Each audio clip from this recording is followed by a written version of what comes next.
This is teacher and welcome to your own class. तो बच्चों, हमने लास्ट क्लास में क्या पढ़ा था? What is matter, atom, different stages of matter.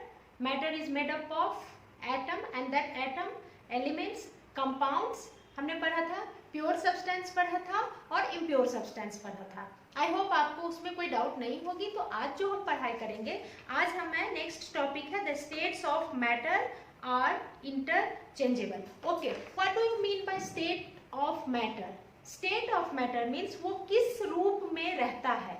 वो सॉलिड के रूप में है कि लिक्विड के रूप में है कि गैस के रूप में है। जैसे कि अपने को पता है solid means rigid, hard, definite shape and volume. Okay, liquid means volume is definite but no proper shape, but gas is no volume, no shape, nothing is fixed.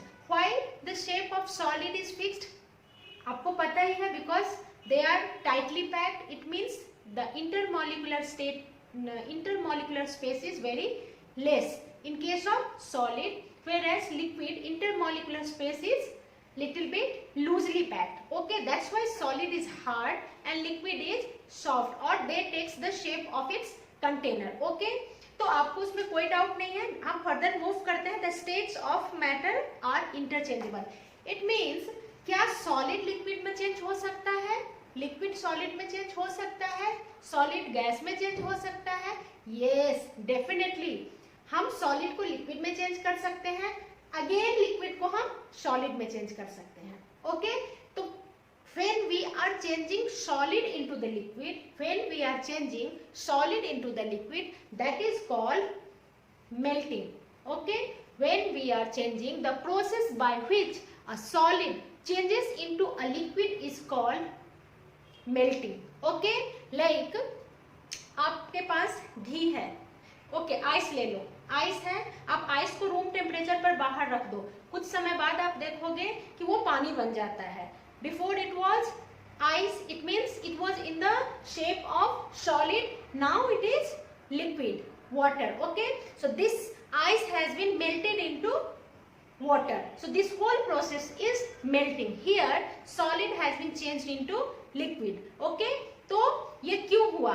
Why? When we are heating, जब हम room temperature पे छोड़ते हैं, या usually when we heat something, जब हम गर्म करते हैं किसी चीज को, तो intermolecular space which is very tightly closed, no, they get separated. वो एक दूसरे से थोड़ा दूर होने लगते हैं। ठीक है, इसीलिए जब वो दूर होने लगते हैं तो इंटरमॉलिक्यूलर स्पेस उनका बढ़ जाता है, जिसके कारण सॉलिड चेंज हो जाता है लिक्विड में।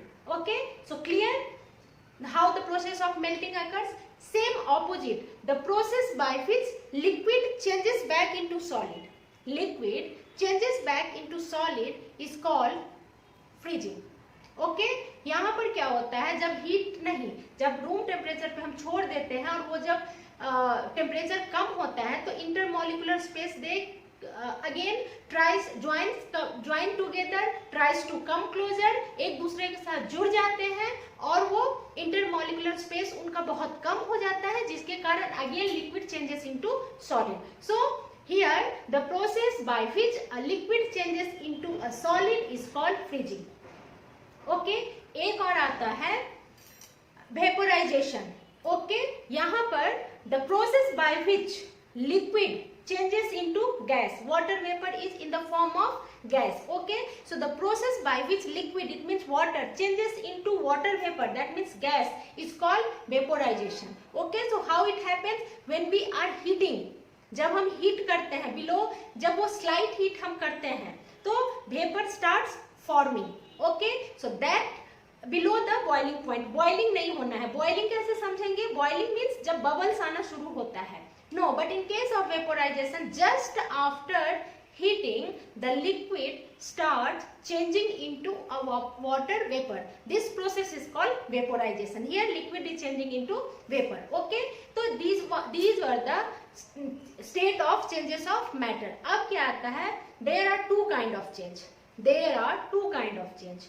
सॉलिड लिक्विड गैस में दो तरह के चेंज होते हैं। One is physical change, one is chemical change. What is physical change? Physical change means outer surface. Physical word का मीन ही होता है आउटर, और केमिकल का मीन होता है inside. Okay, outer change is called physical change, which is reversible. Reversible, it means change को हम फिर से रिवर्ट बैक कर सकते हैं, then it is called physical change. And chemical change which is irreversible, एक बार चेंज हो गया तो हो गया, हम उसको फिर से अपने ओरिजिनल या पुराने फॉर्म में बदल नहीं सकते हैं, तो वो चेंज होता है केमिकल चेंज होता है. लेकिन वो चेंज जिसको हम फिर से उनके पुराने फॉर्म में बदल सकते हैं वो चेंज कहलाता है फिजिकल चेंज. ओके, तो फिजिकल चेंज क्या होगा और केमिकल चेंज क्या होगा आपको अब समझ में आ गया. तो फिजिकल चेंज का एग्जाम्पल होता है लाइक लिक्विड कैंडल को जब हम बर्न करते हैं तो वो क्या हो जाता है, वैक्स बन जाता है, लेकिन कुछ वैक्स फिर से वो ठंडा होने पे मेल्ट होकर वैक्स बन जाता है. This is. या फिर दूसरा देखो, किसी के गाल पे आप थप्पड़ मारो, ठीक है, आपने थप्पड़ मारा, उसके गाल पे रेड दाग हो गया, थोड़ा स्वेलिंग आ गया, ठीक है, for that particular time it is physical change, but after some time वो क्या हो जाता है, बिल्कुल नॉर्मल हो जाता है. तो इस तरह का जो चेंज होता है वो फिजिकल चेंज होता है. और केमिकल चेंज, जैसे पेपर को हमने जला दिया तो वो क्या बन जाता है, एसेस, राख बन जाता है. तो क्या आप फिर से पेपर उस राख से आप क्या फिर से पेपर बना सकते हैं, नहीं बना सकते हैं. तो इस तरह के जो चेंज होते हैं वो chemical change, which are permanent, which are irreversible, and the new substance are formed, are called chemical change, which is temporary, reversible, and no new substance are formed, are called physical changes. Okay, तो इतना था.